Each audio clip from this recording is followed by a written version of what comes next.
What's going on, people? We are Tottenham TV here, and welcome back to another episode of Predict the Prem, where we're going to go through the weekend's Premier League action, 10 fixtures from Saturday till Monday night, and we're going to predict.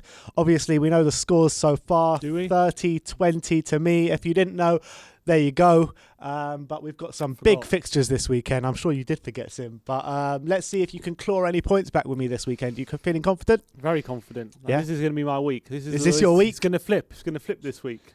Well, if it's not, you know what to do. Clip it up, put it on social media. You know the way go. But look, let's get into it. Leicester against Liverpool, the opening game of the weekend. I've gone 2-2. 2-2? 2-2. I've gone 2-1 to Liverpool. 2-1 Liverpool. Yeah. Liverpool obviously on a bad run, low on confidence. Leicester a good side. Just got that last minute win against Brighton. I know Fabinho is out of the game. So I think I'm going for a Desmond in this one. It's going to be a tight one. I know Vardy's back as well, so that'll give him an extra edge for Leicester.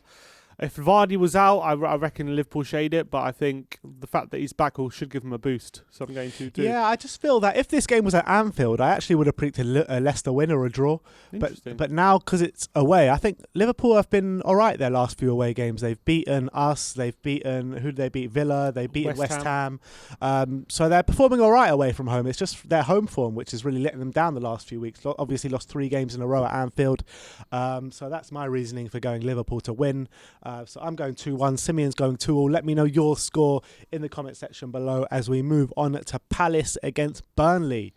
Yep. I've gone 0-0. I've gone 1-1. 1-1. 1-1. Ooh. I know Palace lost their last game to Leeds, well beaten, but they did win the 2 previous games against Newcastle and against Wolves in tight affairs. Burnley have been in decent form as well. They won at Anfield. They got a draw. They should have won actually against Brighton as well. I think it's going to be a tight game. You know, in these games, like when it's Palace versus Burnley, it's usually not the best football, but it's usually a tight game. That's why I went 1-1. I've gone 0-0. I think, yeah, bit similar reasons to you pretty much, but I think it's just going to be a dull affair this game. Yeah. So I've just gone for a 0-0. Let's go on to Man City against Tottenham, the big one. What have you gone for? I said 2-1 City. You predicted a City win. Look, I need the points. I need the points. I've actually gone for a draw. You've gone for a draw? I've gone for 1-1.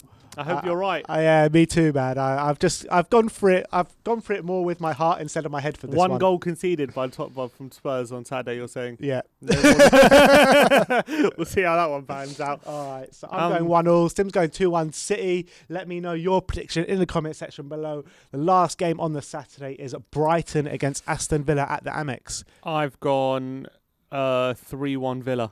3-1 Villa. Wow. I've gone 2-2. 2-2. I know Brighton have been in really good form, and they're a very good team. I like Brighton. They're playing really well at the moment. But Villa responded to that 3-1 defeat to West Ham with a decent win against Arsenal. And we all know that Brighton like to play football, don't they? They like to come out a bit. They don't really play defensively. And that could really suit Aston Villa, I think. So I'm going for an away win. Yeah, I mean, Villa have had they've bit a bit off and on the last couple of weeks with their scorelines, winning one week, losing next week, winning one week, losing next week. And Brighton have been on really good form. So on that logic, I've just gone for a draw, a high scoring draw as well, because I think there'll be goals in this. I think they're due to defeat Brighton. They're pretty good form. When was the last time they got beaten? They're on really good form. They just lost to Man City in January 13th. Well, there you go. So they are on good form, but I think Villa should have enough in this one. All right, and let's move on to the Sunday games. That opens up with Southampton against Wolves. I've gone for 1-1. Really? I've gone 1-0 Wolves. 1-0 Wolves, Yeah. Same scoreline. Oh, it was 2-0 Southampton last night. That goes part into my logic. The fact that Southampton won in the Cup, usually when these kind of things happen, whenever one team wins first, they like Southampton, usually, Arsenal, yeah. Yeah, they usually don't win the second time. It's very unlikely they're going to win twice. And I think Wolves should have enough quality to shade it. Southampton on 4 defeats in a row. I think 3 or 4 in the league. So they obviously confidence-boosting victory in the Cup. But I think Wolves might shade it in the league. Yeah, I think I was watching the game last night and I was really impressed with Southampton. But I'm not sure if Wolves didn't play a fully strength team, did they? Like Southampton did. Didn't catch it. So I think that with a fully strength team here, Southampton, if they play similar way to the way they played last night, I think they'll nick a draw. I think Wolves actually could have got something at the end, but then Southampton hit them with a sucker punch in the last couple of minutes. So it actually could have very easily been 1-1 last night. But that's what I'm going for Sunday. Let's move on to West Brom against Manchester United. 3-0 United. I went the same. 3-0 United. Yeah, look, West Brom are dog crap, aren't they? They're awful. They don't play any good football. Forget the good football. Like, there's one thing, but if you can defend, you can stay in the league. But they can't defend for toffee at the moment. So I'm expecting Man United to roll them over quite easily. And we're like, this is a perfect game for them. United will relish the fact that West Brom just sit back and they're allowing chances. With Bruno should run right. It'll be wave after wave, won't it? So I'm going 3-0. Yeah, completely agree with that. Arsenal against Leeds. With Tierney and Thomas Partey, I think has been ruled out. I've gone for 2-2. 2-2. 2-2.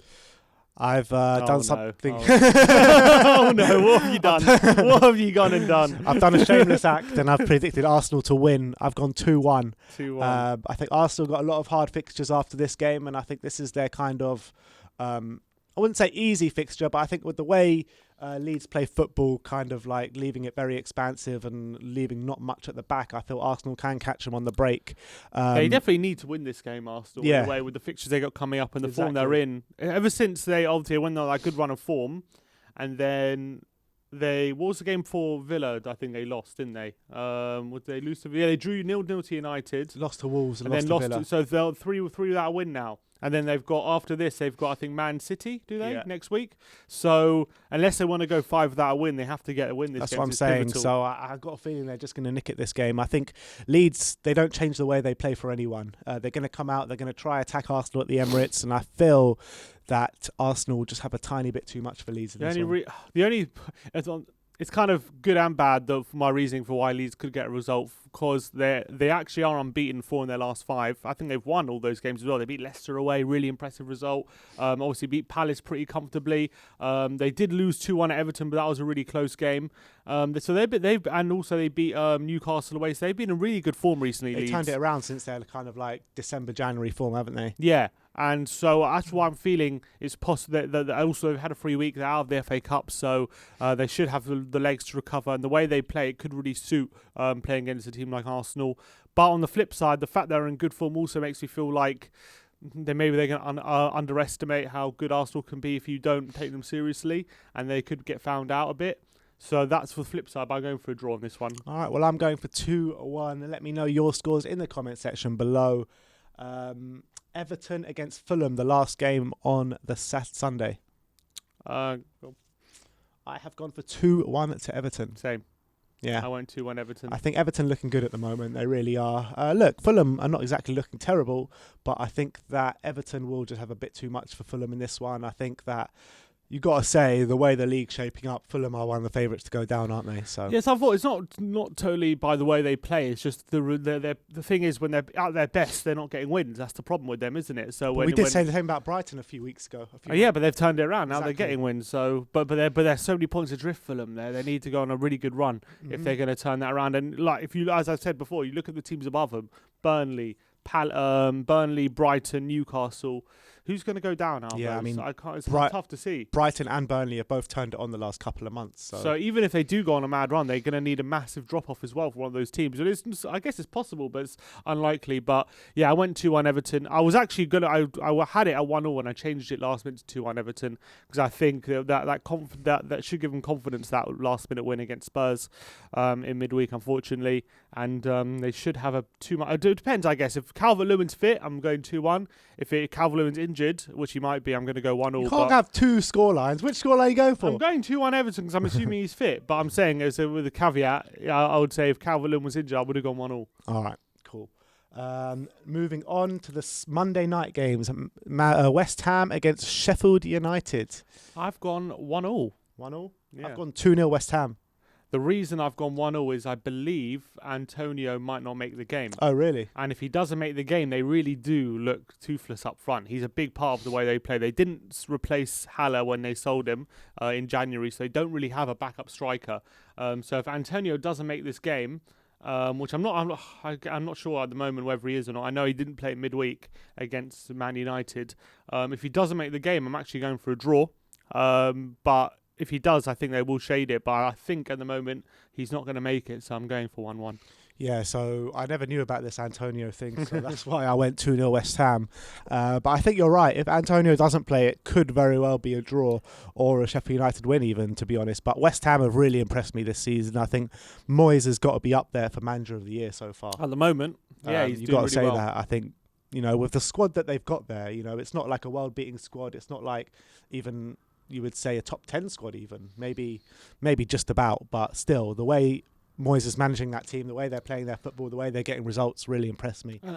So against the Sheffield United team, I'm going 2-0. And the way he's turned Antonio into a great Premier League striker, like he did since with the back end of last year, yeah. It's not the first time he's done that. He did that with Arnautovic as well. Arnautovic was a decent winger. When Moyes came in, he turned into a really good striker. So he has form for this, Moyes. So you've got to give him credit for that. Yeah, definitely.